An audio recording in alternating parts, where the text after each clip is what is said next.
আসসালামু আলাইকুম, সবাইকে ঈদ মোবারক। কেমন আছেন সবাই? তো আজকের যে ভিডিওটা আমি নিয়ে এসেছি, এই ভিডিওটা বাকি সবার মতো এত জাঁকজমকপূর্ণ না, হয়তো মানে খুবই সিম্পল একটা ঈদ কেটেছে এবার আমাদের। তো ঈদের দিন সকালে উঠেই আমি আমার রুমের জানালা খুলে দিলাম। আমার রুমের জানালা থেকে খুব সুন্দর একটা সবুজ ভিউ পাওয়া যায়, দেখেছেন একটু আগে হয়তো। তারপর রান্নাঘরে গিয়ে দেখি যে আম্মু এতগুলা গরুর মাংস রান্না করেছে, আর এখানে ইলিশ মাছ।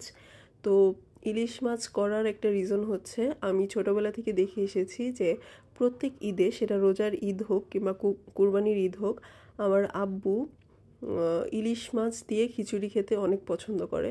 তো আব্বুর সাথে সাথে আমরা ফুল ফ্যামিলি ইলিশ মাছ দিয়ে খিচুড়ি খাই প্রত্যেক দিন ঈদে, মানে প্রত্যেক ঈদের সকালেই আর কি।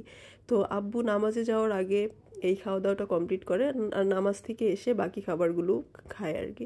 তো এখানে খিচুড়ির জন্য আব্বু সালাদ মাখিয়ে নিল। তারপর আমরা সবাই একসাথে খেতে বসলাম। আব্বু আর আমার ছোটো ভাই শাওয়ার নিয়ে এসেই খেতে বসেছে। তো খাওয়া দাওয়া করে তারপর ওরা রেডি হয়ে ঈদের নামাজ পড়তে চলে যায়। আর আমি আর আম্মু তারপর সেমাইটা টেস্ট করি। আম্মু বলতেছিল এই সময় যে এরপর থেকে কোনো ঈদে আর এতগুলা সেমাই রান্না করব না, কোনোবারই শেষ হয় না। তো আব্বু আর ভাই নামাজে চলে যাওয়ার পর আমি আর আম্মু মিলে ঘরের টুকটাক যে বাকি কাজগুলো আছে ঈদের দিন যেগুলো করা হয়, মানে নতুন বেডশিট বিছানো, তারপর টুকটাক ঝাড়ু দেওয়া, ঘর গুছানো, এসব করলাম। করার পর আমরাও রেডি হয়ে মানে বাকি দিনটা পার করলাম। সারাদিন আর তেমন কোনো ভিডিও নেওয়া হয়নি। সন্ধ্যার পর আপু, দুলাভাই আর আমার ভাগ্নি এসেছিল।